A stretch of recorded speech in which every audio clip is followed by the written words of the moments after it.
السلام علیکم دوستوں، کیسے ہیں آپ سب؟ امید کرتا ہوں خیریت سے ہوں گے۔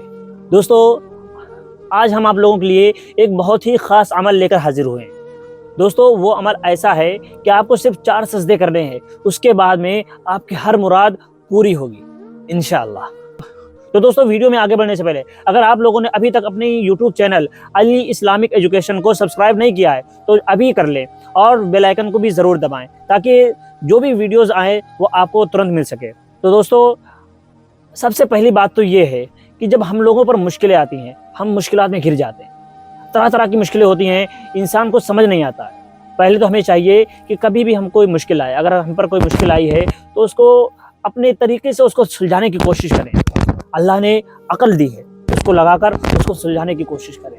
اپنے بازوؤں کی طاقت کا استعمال کر کے اس کو سلجھانے کی کوشش کریں اور اللہ سے دعا بھی کرتے رہیں کہ اللہ ہماری اس مشکل کو آسان کرے۔ لیکن دوستوں، کبھی کبھی ایسا ہوتا ہے کہ مشکلیں اتنی زیادہ بڑی ہوتی ہیں کہ ہم اس سے بچ نہیں پاتے ہیں، اس سے نکلنے کی کوشش کرتے ہیں تو ان مشکلات کے دلدل میں ہم پھنستے چلے جاتے ہیں۔ ہمیں سمجھ ہی نہیں آتا ہے کہ آخر ہم کریں تو کریں کیا، ہم جائیں تو جائیں کہاں، ہم کس سے سوال کریں، کس سے مدد مانگے، کچھ سمجھ نہیں آتا ہے۔ اور بہت سارے کیسز ایسے بھی سامنے آتے ہیں جن میں بہت سارے گھروں میں ایسا پایا جاتا ہے کہ اس گھر میں بہت زیادہ لوگ، ادھکتر لوگ بیمار پڑے ہیں۔ ایک صحیح نہیں ہو پاتا ہے، دوسرا بیمار ہو جاتا ہے، دوسرا صحیح نہیں ہوتا، تیسرا بیمار ہو جاتا ہے۔ کئی لوگوں کے ایسے ہمارے پاس میسج آئے کہ حافظ صاحب کچھ ایسا بتائیے کہ ہمارے گھر میں بہت زیادہ لوگ بیمار رہتے ہیں، آخر کیا معاملہ ہے کہ ہم پریشانیوں میں مبتلا ہی رہتے ہیں، ہر وقت ہم پر پریشانیاں، مشکلیں ہی آئی رہتی ہیں، آخر اس کا حل کیا ہے؟ کیا کوئی تعویذ گھنٹا استعمال کریں یا کیا کریں؟ آپ بتائیے کچھ۔ صرف اتنا ہی نہیں دوستوں، اس عمل کو آپ صرف اتنا ہی نہیں، اس عمل کو آپ اور بھی کئی طرح سے کام میں لا سکتے ہیں۔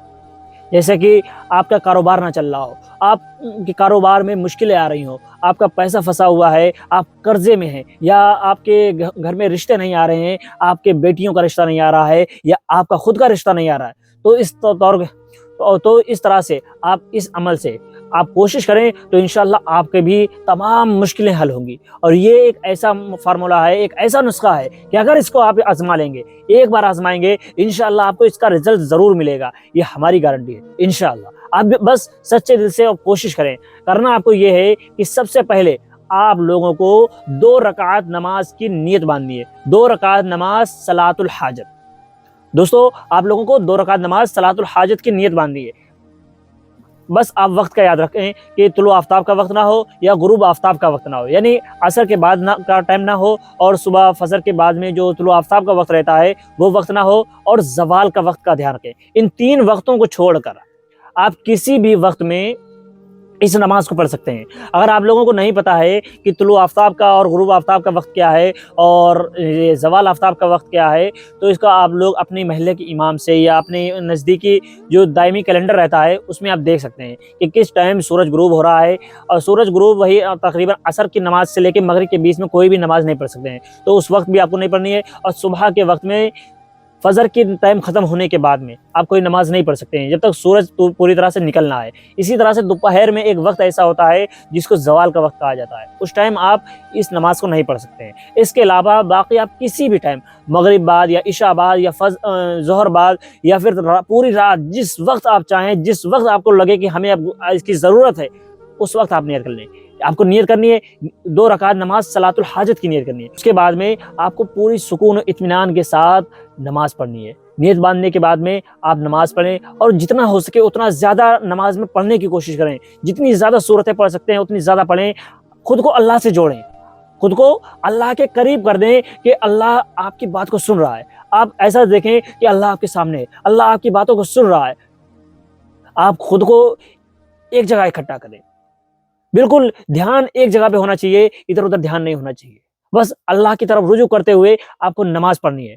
اس کے بعد میں سجدے میں جائیں گے، مین چیز وہیں پہ چالو ہوتی ہے، عمل یہ وہیں پر ہے کہ جب آپ سجدے میں جائیں گے، اور سجدے میں جب آپ جانے کے بعد میں جہاں پر سبحان ربی الاعلیٰ پڑھا جاتا ہے، تو آپ سبحان ربی الاعلیٰ پڑھنے کے بعد میں جو 3 مرتبہ سبحان ربی الاعلیٰ پڑھا جائے گا، اس کے بعد میں آپ کو 41 مرتبہ، یاد رکھیے گا، 41 مرتبہ پڑھنا ہے لا الہ الا انت سبحانک انی کنت من الظالمین، لا الہ الا انت سبحانک انی کنت من الظالمین۔ اس کو آپ نے 41 مرتبہ ایک سجدے میں پڑھنا ہے۔ تو دوستو، پھر اسی طرح سے آپ نے دوسرا سجدہ کرنا ہے، اس میں بھی ایسے سبحان ربی الاعلیٰ سبحان ربی الاعلیٰ سبحان ربی الاعلیٰ، اس کے بعد میں 41 مرتبہ لا الہ الا انت سبحانک انی کنت من الظالمین، لا الہ الا انت سبحانک انی کنت من الظالمین، لا الہ الا انت سبحانک انی کنت من الظالمین، اس کو 41 مرتبہ پڑھنا ہے۔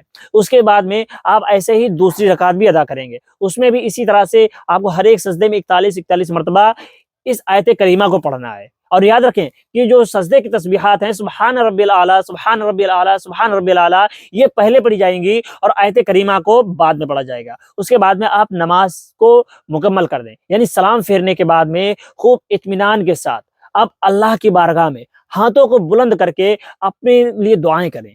سب سے پہلے اللہ کی بارگاہ میں اللہ کی تعریف کریں، اللہ کی حمد و ثنا بیان کریں، اللہ کی تعریف و توصیف بیان کریں۔ اس کے بعد میں ہم سب کے آقا محمد عربی صلی اللہ علیہ وسلم کی ذات گرامی پر درود پاک کا نذرانہ پیش کریں، حضور صلی اللہ علیہ وسلم کی بارگاہ میں درود شریف پیش کریں۔ اس کے بعد میں آپ کی جو بھی حاجت ہو، آپ پریشان ہیں آپ پریشانی کے لیے دعا کریں، آپ کا کاروبار نہیں چل رہا آپ کاروبار کے لیے دعا کریں، آپ قرضے میں ہیں تو قرضے کے لیے دعا کریں، آپ مشکلوں میں گھرے ہوئے ہیں آپ مشکلات کے لیے دعا کیجیے، آپ کے پاس پیسوں کی تنگی ہے تو پیسوں کی تنگی کے لیے دعا کیجیے، آپ کے جو بھی مشکلیں ہیں، آپ کا پڑوسی پریشان کرتا ہے اس کے لیے آپ اللہ سے دعا کریں، آپ اللہ سے شکایت کریں، کیونکہ اللہ کے سوا کوئی سننے والا نہیں ہے۔ جب آپ اللہ کو سنائیں گے تو بے شک وہ ضرور سنے گا، اور سچے دل سے رو رو کر گڑ گڑا کر اللہ سے دعا کریں۔ اور یہ دوستو یہ عمل ہمارا بتایا ہوا نہیں ہے، بلکہ اس کو تمام صحابہ کرام حضور صلی اللہ علیہ وسلم کے بتائے ہوئے طریقے پر استعمال کرتے چلے آئے ہیں، تو آپ لوگ بھی اس کو عمل میں لائیں اور پھر اس کا آپ رزلٹ دیکھیں گے انشاءاللہ۔ اگر آپ نے خشوع کے ساتھ بہترین طریقے سے نماز کو ادا کیا تو انشاءاللہ اللہ نے چاہا تو آپ کو وہ ساری چیزیں ملیں گی، آپ کی تمام مشکلیں آسان ہوں گی، آپ جس مقصد کے لیے بھی کریں گے اس میں آپ کو کامیابی ملے گی۔ ایسی ہی ویڈیوز دیکھنے کے لیے علی اسلامک آفیشیل کو سبسکرائب کریں۔ دوستو اسی کے ساتھ ہم آپ لوگوں سے وداع لیتے ہیں، پھر انشاءاللہ ملاقات ہوگی اگلے ویڈیو میں۔ السلام علیکم۔